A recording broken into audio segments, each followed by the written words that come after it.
حضرت یوسف علیہ السلام کے سوتیلے بھائی آپ علیہ السلام کو کنویں میں ڈال کر واپس چلے گئے تو آپ علیہ السلام کنویں کے اندر اللہ تعالیٰ کی مدد اور رحمت کا انتظار کرنے لگے۔ کچھ ہی دیر بعد شام سے مصر جانے والا ایک تجارتی قافلہ وہاں سے گزرا۔ انہوں نے اپنے ایک آدمی کو کنویں سے پانی لانے کے لیے بھیجا۔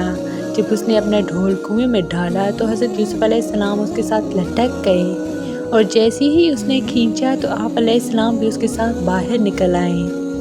اس آدمی نے جب آپ علیہ السلام کو دیکھا تو فوراً کہا، ہمارے لیے تو ایک بہت بڑی خوشخبری ہے، یہ تو ایک بہت خوبصورت لڑکا ہے۔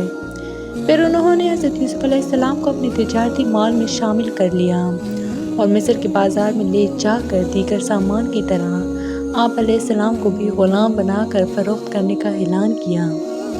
فرمان الہی ہے۔ اور ادھر ایک قافلہ آیا تو انہوں نے اپنا پانی لانے والا بھیجا۔ اس نے جب اپنا ڈھول کنویں میں ڈالا تو وہ یوسف علیہ السلام کو دیکھ کر کہنے لگا، بڑی خوشی کی بات ہے، یہ تو ایک لڑکا ہے۔ انہوں نے اسے قیمتی مال تجارت کی طرح چھپا لیا، اور اللہ اس سے باخبر تھا جو وہ کر رہے تھے، اور انہوں نے اس یوسف علیہ السلام کو معمولی قیمت یعنی گنتی کے چند درہموں کے بدلے بھیج دیا۔ وہ تو یوسف علیہ السلام کے بارے میں بہت ہی بے پرواہ تھے۔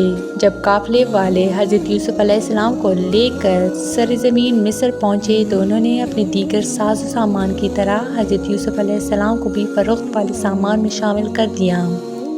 آپ علیہ السلام کے ذریعے اللہ تعالیٰ اہل مصر پر رحمت نازل فرمانے والے تھے، اور آپ علیہ السلام کے ہاتھوں میں حکومت کی بھاگ دوڑ آنے والی تھی۔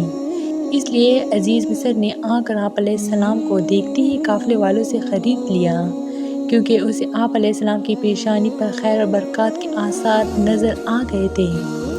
خریدنے کے بعد وہ آپ علیہ السلام کو اپنے شاہی محل میں لے آیا اور اپنی بیوی سے کہا کہ انہیں عزت سے رکھنا، ہو سکتا ہے کہ یہ ہمارے کسی کام آئے یا ہم اس کو اپنا بیٹا ہی بنا لیں۔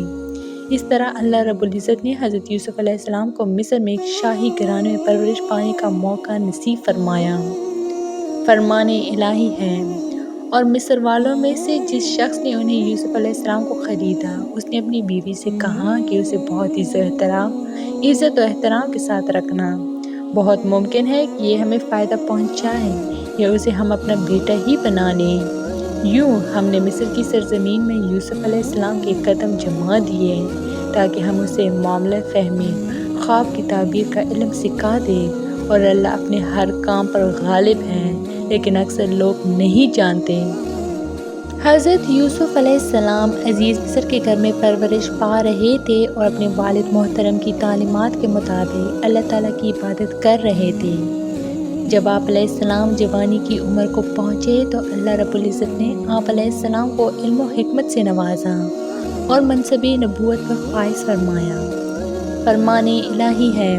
اور جب وہ یوسف علیہ السلام جوانی کی عمر کو پہنچے تو ہم نے اسے قوت فیصلہ اور علم عطا فرمایا، اور ہم نیکوکاروں کو اسی طرح بدلہ دیتے ہیں۔